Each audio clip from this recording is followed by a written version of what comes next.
Hey there, it's Marvina. Welcome to my Angel Q&A.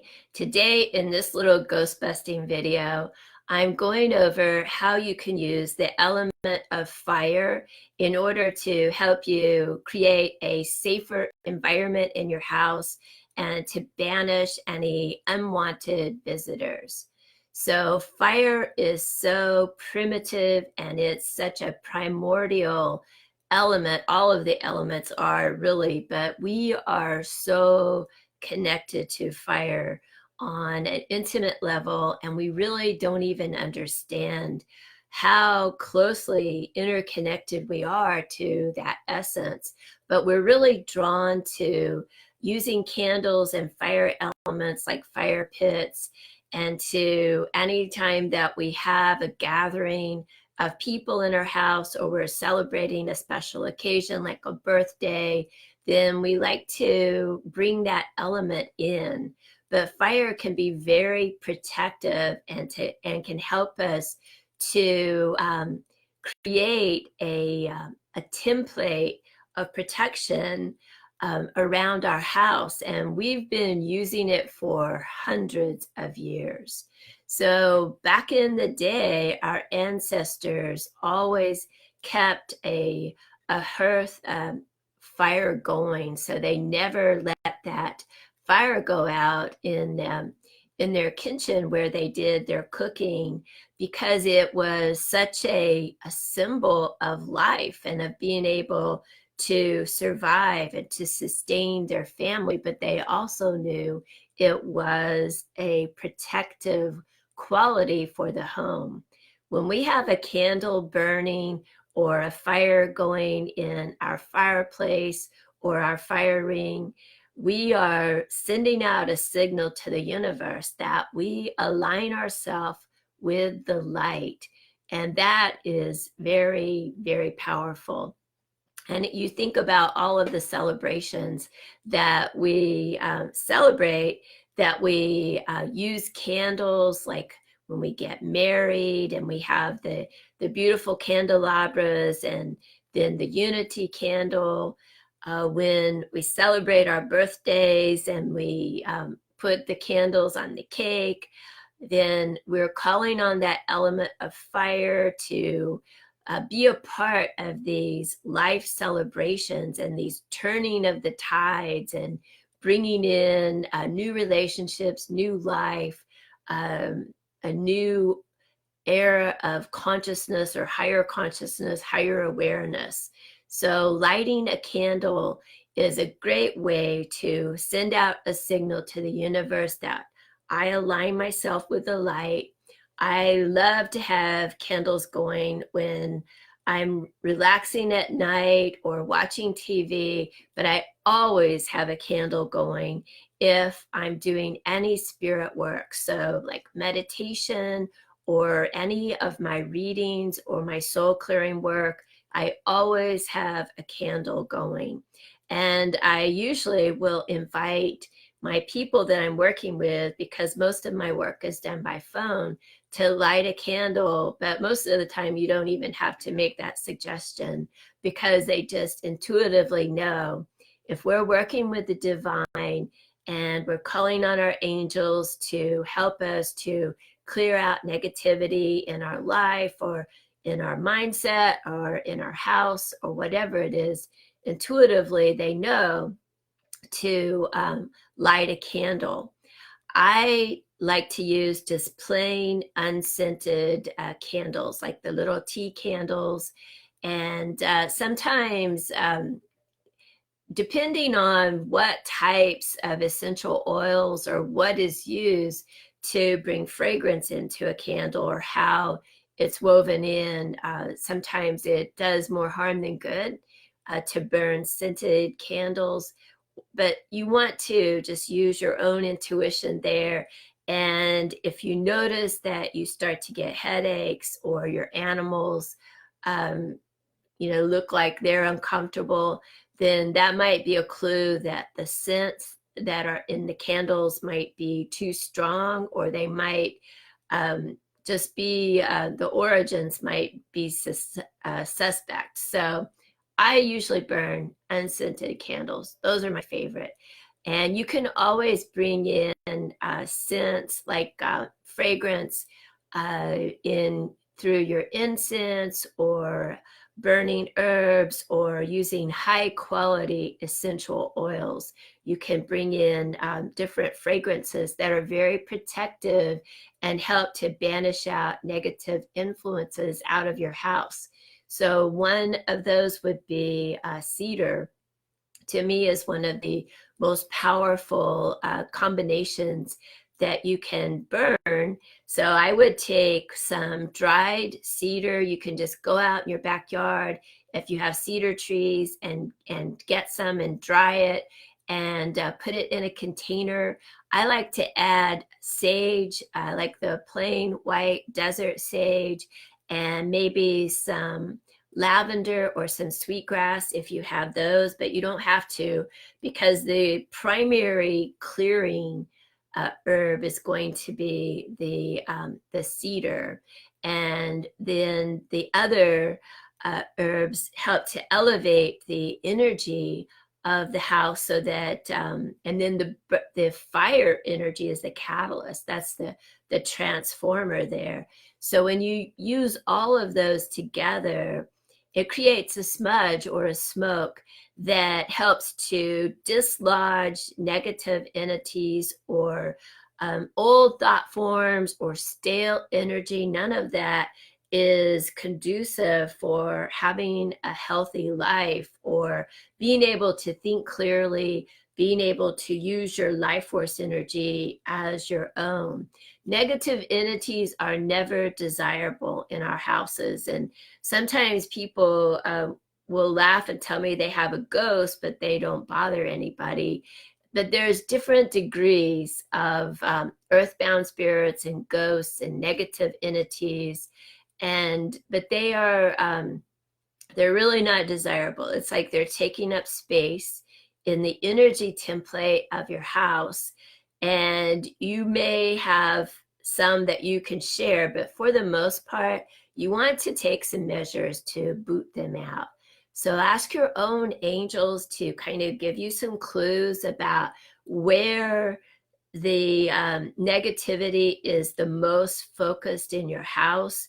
When I moved into my house, I knew it had some issues, but it was priced so good that I knew I could take care of whatever issues were there.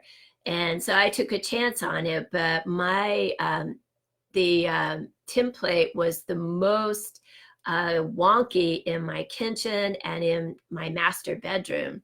So those were the areas where, unfortunately, the people who lived here before me, that's where they focused their fights. And they just went through a really turbulent divorce, and all of that ugly energy was in the house. And one of them was a drinker, so that lowered his personal defenses, so that he brought entities in. And they were just, both of them, very emotional people. And they fought for so long and it was so charged out here that it actually created a like a poltergeistic effect. It was a lower level poltergeist, but still that creates chaos. So anytime you have a poltergeist, you're not going to sleep good, because they are noisy.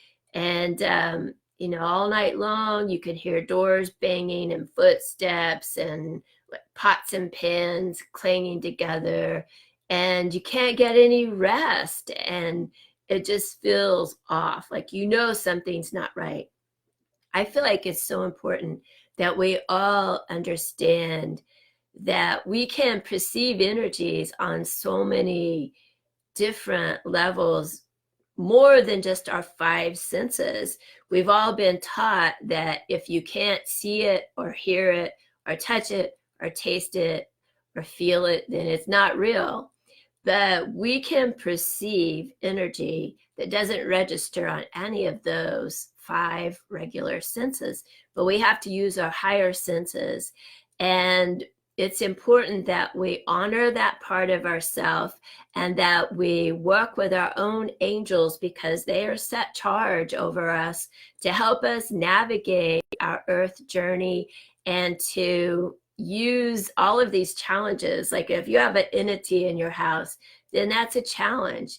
And if you can engage with that challenge and overcome it, then you have kind of stepped up your game of self-mastery and self-awareness by willing to be responsible and take action, even if it's wrong action. You figure out what doesn't work. And I just feel like if you can work with your team, your angels, they can give you some insight into the direction you might need to go. And there are definitely times where we need to collaborate either with a higher level of the angels, like the archangels, or master teachers, master guides, maybe even other people that have more expertise that we can kind of collaborate with and get some ideas or get some help on how to shift up the energy. But the element of fire can bring so much into our life. It can help us to bring action qualities. So right now, if you feel like you're having a hard time being aggressive about following your heart, following your soul's dream, or really putting yourself out in the world in a really strong, dynamic way, or a more creative way, or a more successful way. Or if you just feel like, what's going on right now is not working, then use the element of fire, because it is very much a yang energy. It's an action energy. It helps to kind of give us really courage to maybe say things that need to be said that will help to shift the energy or the tide, or to take measures that ordinarily we wouldn't get out of our comfort zone. And for many, many hundreds of years, the element of fire has been used to help create new alliances or to strengthen family bonds. There have been many a personal relationship that was created over a romantic candle dinner. I suggest using pink candles to bring in the qualities of love, a really soft, joyful love. If you feel like you really want to kind of re-spark the energy or the romance in a marriage or your relationship, you can use red candles to really kind of get things moving. But white candles are always safe, even really any color of candle. You can't go wrong. I'm not that wild about a lot of dark candles, but there's a time and a place for everything. And there are times where black candles or dark candles can help to maybe shift an energy that that needs to be done, that might be hard for us to engage with. So it all goes back to the intention, how we're intending to work with that element. When you have a candle that you want to light while you're having dinner with your family, before you stick it in that candle holder and light it up, just do a blessing. Thank you, fire spirits, today for burning and elevating the mood of the household and just bringing joy into the dinner or into the conversation, or create the intention for whatever it is that you feel is missing, that you want to shift. And if it's clearing out an icky spirit, then create that intention where you light that candle. Always be very respectful of the essence of fire, because it, just as it can be a blessing, it can also be destructive. So the salamander spirits, they're very active, very powerful yang energy. And so when you go to put out your candle, always say thank you to the spirit of the fire, to the salamanders. Thank you for blessing me today with your presence. Like for the most part, I let my candles burn out, because that is, that's kind of like a blessing for them, that they can take their own time to go out. But there are times where we need to leave the office or leave our house or go to bed, and we don't want to leave our candle going. Then whenever you go to snuff out the candle, and it's always better to smother out the fire, like use a candle snuffer. It's just like a little bell, and it's on a stick, and you just put it over the candle, and it smothers it, and say a blessing to that spirit of the candle and the fire and the salamander. Thank you for burning for me today.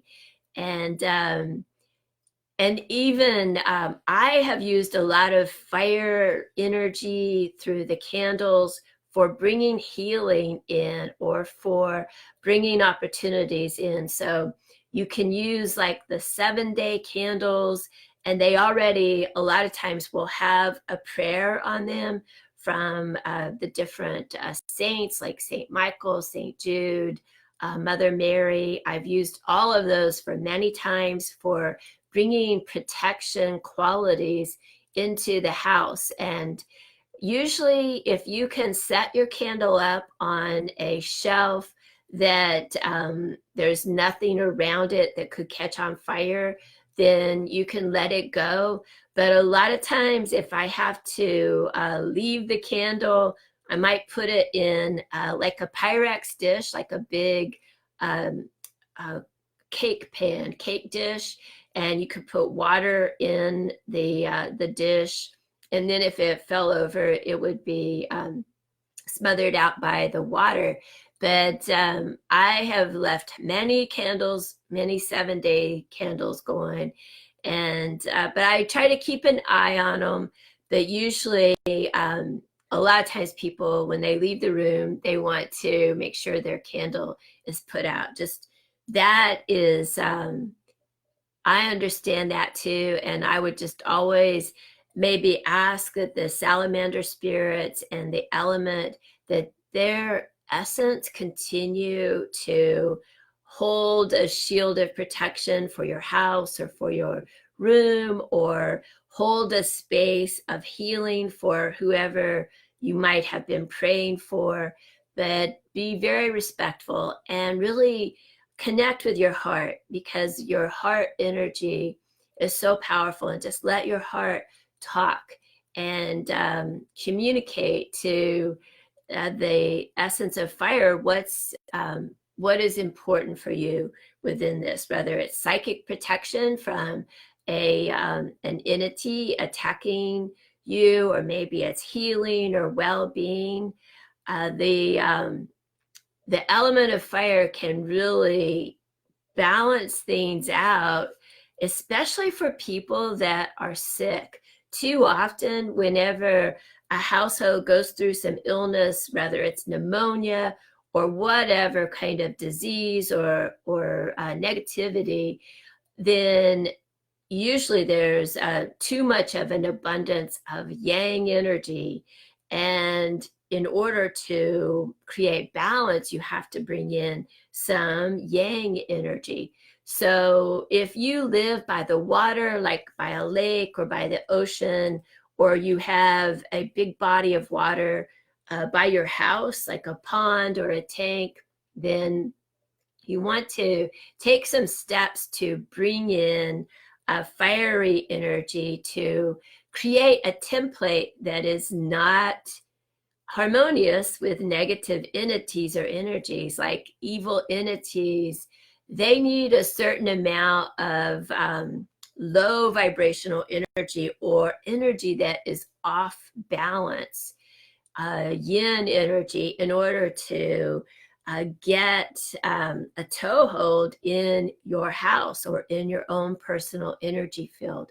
So you can use candles to counter effect that. If you had a lot of water, I would put some big sources of light or fire energy, because even lights carry the quality of the essence of fire. So you could have like some beautiful lights set up in your front yard, or use your fire pit to keep a good fire going between you and the body of water. But even your grill can hold that essence of fire.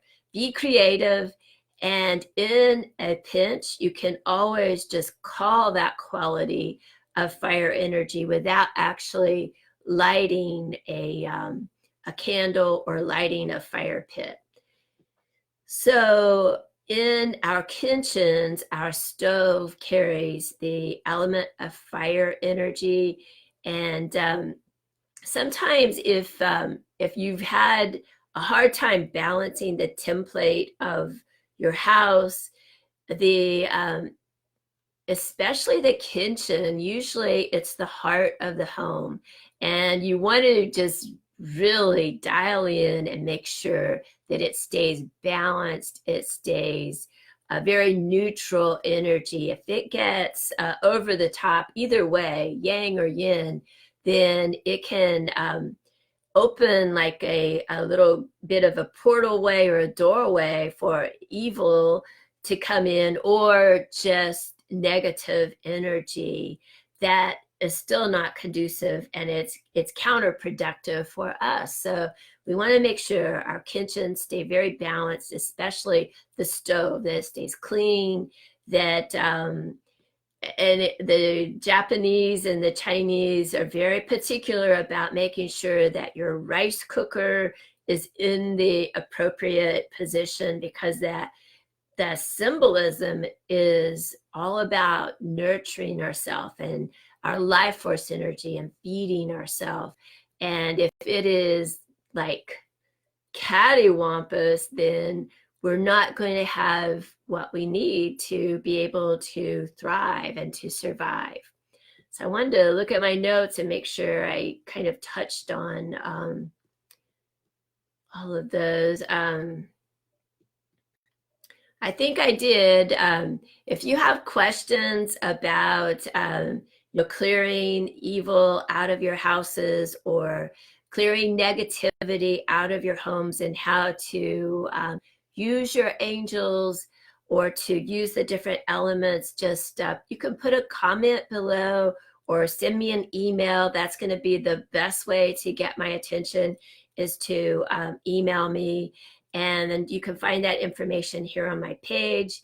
And if you feel uncomfortable about how to connect with your angels, they are such an important source of ideas, of inspiration, of encouragement. And if we can create a good relationship with them, it just makes things so much easier for us to really do what we came here to do. And anytime that we feel vulnerable, or we feel like we have suffered a psychic attack, our own angels can help us to make the mindset shifts that are necessary, or maybe the template shift that we need to do to adjust things, so that that we can counter that psychic attack. It's a part of our self-mastery that we learn to use our own resources, our own creativity, our own connection to the divine. They can't tell us what to do, but they can give us encouragement and inspiration and ideas. But we are the ones that have to ground the energy and take the ball and run with it, and to take whatever creativity that we get and put it out here in the world, and maybe make adjustments until we get the energy that we want, till things feel even, they feel balanced, they feel nice. Anytime that my house feels off, I like to light a candle. That's one of the first things that I'll do is light a candle. It is, it's just so powerful in so many ways. For me and my work that I do with mediumship and the clearing work and all of that, it's like the first thing that I do. I light my candle, and there are so many things that weave in with that. It's like calling in the elements to protect me, number one, to support me, to send out a signal to the universe. I stand for the light, and I'm activating this, the essence of fire within me and the star seed aspect of myself. And I suspect if you're listening to this, even if you were attracted to it for another reason, for maybe like, getting rid of a ghost in your child's bedroom. But I suspect if you're drawn to my material, that you are a star seed also. You may be dormant, you may not quite know or even fathom how you could be that, but I feel like you are. And so this is the time in human history that we all need to activate the fire energy within ourselves, the star essence. And it's action energy, it's protective against viruses, germs, psychic attacks, negative entities from any grade, whether they are a lower level entity, a lesser demon, a full-blown dark lord, or even an archdemon. When we stand in the light, we can stand toe-to-toe with all of that. And it's like we are, we're buffered. Our light, because we are an aspect of the divine creator, we are of that same light and that same caliber. So we can, it's our birthright, but it can be our saving grace. And so in this circumstance, I think it is. But anyhow, it's great to talk to you all today. And if you have questions, just let me know. There's a lot of ways that you can connect to me. If you would like to have more information about how you can create a closer relationship with your own angels, be sure and sign up for my free Angel Connection ebook. I'll put the link in the description below. But there's a lot of different ceremonies for protection, for healing, for helping you to create a stronger bond and connection, and just ideas and resources of working with your own angels to help you kind of do what you came here to do. So I look forward to hearing from you. Thanks a lot. I'm Marvina.